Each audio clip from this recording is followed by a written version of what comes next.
Hey everybody, it's Dr. Glenn Krieger here with another episode of your 5-Minute Friday. Now, before we get to the meat and potatoes of this particular episode, I have a favor to ask of you. If you're listening, I hope you've enjoyed it. I've gotten so many messages from so many of you. If you could do me a favor, number one, could you tell people about my podcast? Right? I've never asked you that. If you could tell people about my podcast, and number two, could you just go take literally, I know we do this with our patients, take 3 minutes and rate and share and subscribe to the podcast just to give me a review out there and to rate it. Hopefully you're finding it useful. It does take a lot of time, energy, and effort, but it is a joy to help others. So I'm asking you, please, if you can go there and take care of that, I would really appreciate it. And now on to today's message. Hello there, everybody, and welcome to another episode of your 5-Minute Friday. Now, today, we're going to talk about human nature. So what am I talking about? Well, I recently posted on another podcast episode, and you can go look it up, my talk at WOCON when I went to San Diego, founded by the Germans, I might add. I went to San Diego and spoke at WOCON. And I was talking about 4 ways to reduce your stress and increase your profitability right now. And one of the things I shared was a call sheet, a new patient intake sheet, which I learned from many teachers, from Tracy Martin, Leanne Panici, the Scheduling Institute. I could go on with a host of people who've helped me along the way develop it. But it's my sheet that I finalized, taking a little bit of everything, and plus 30 years of experience and really diving deep into a lot of the psychology of buying, like Jay Abraham, Todd Brown, Russell Brunson, a lot of other people out there along the way. So here's the thing. I have talked about setting a budget. I've talked about setting your projections for the coming year. I've talked about writing out your life goals and giving examples of all of these things. And you know how many people ask for a copy of that? You know, very few. Let's call it less than 5%. Now let's talk about my new patient call sheet and how many people asked for it.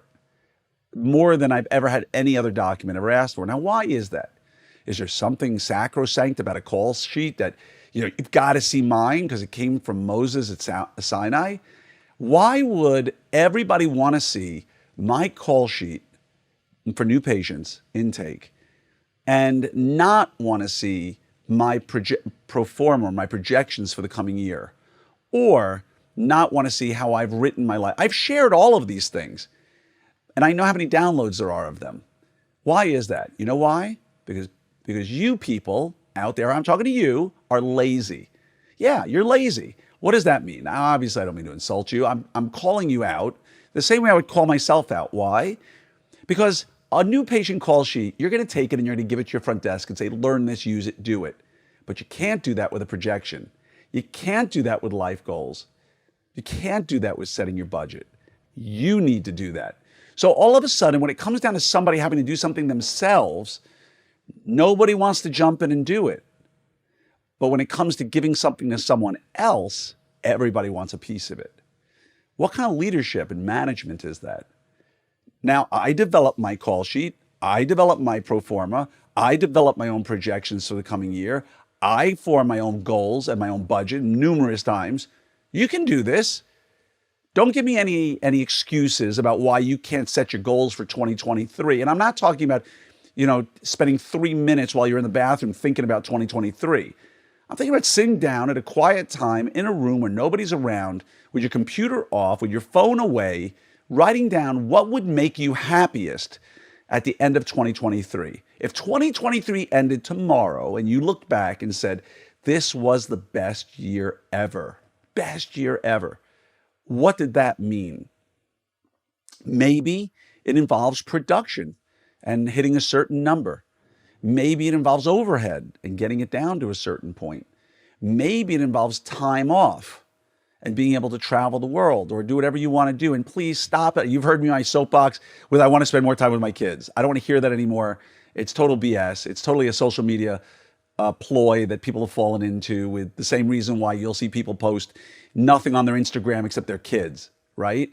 So whatever it is for your personal life to help you grow and become a better human being with lower stress, with more time off potentially, maybe that's your goal, right? Maybe it's to achieve something like a marathon, or to work out 4 days a week, or to lose 20 pounds, or any number of things that you can set as goals in your life. But if tomorrow ended 2023 and you were to look back on your year, what would it look like? Right? What would your life have looked like? Right? What are the things that you can't achieve now that you would like to achieve in the coming year? And that's why I always say the kid thing is such a cop out, because you could do that right now. Right? You could spend less time binge watching Netflix or whatever it might be and spend more time with your kids if you felt you needed it, which if you think you need it, you probably don't. Okay. I'm just saying that. At the end of the day, it's not so easy to lose 20 pounds because it requires a lot of energy and effort. At the end of the day, it's not so easy to grow your production because it requires some sort of real plan. At the end of the day, it's not that easy to drop your overhead 8 or 10% in your practice because it requires belt tightening and some tough stuff. So my point at the end of the day is I ask each and every one of you, if tomorrow ended 2023, what amazing things did you achieve in your life? And make those your goals. And write them down and put them on the wall and go to Etsy and go get some vinyl letters made and script and put them on your mirror in your bathroom. So every morning you cannot escape what you want to do, because it's easy to set goals. It's hard to finish them. It takes a lot of energy. I can tell you right now, my goal is to enter a bodybuilding competition and have 8% body fat and be a master bodybuilder. Now what? Now I got to wake up early every morning and make sure I work out the right way. Now I need to hire a fitness coach to help me achieve those particular goals. Now I need to eat properly, perfectly to get there because I'm 55 years old. Now I need to look at all the other supplements I need to bring into my life to help augment that. Now I have no dream of being a bodybuilder. It's not who I am, but I do work out on a regular basis, as you should too. But if that were my goal, it's easy to say it. It's hard to implement it. So again, last time, 2023 ended, if it ended tomorrow and you had a successful year, what did it look like from every perspective? Now, what are the steps you need to do to get there and implement them? And don't escape yourself. And you don't have to do all of them. Pick one. Go after it hard, right? Stay balanced in your life, but go after that goal hard.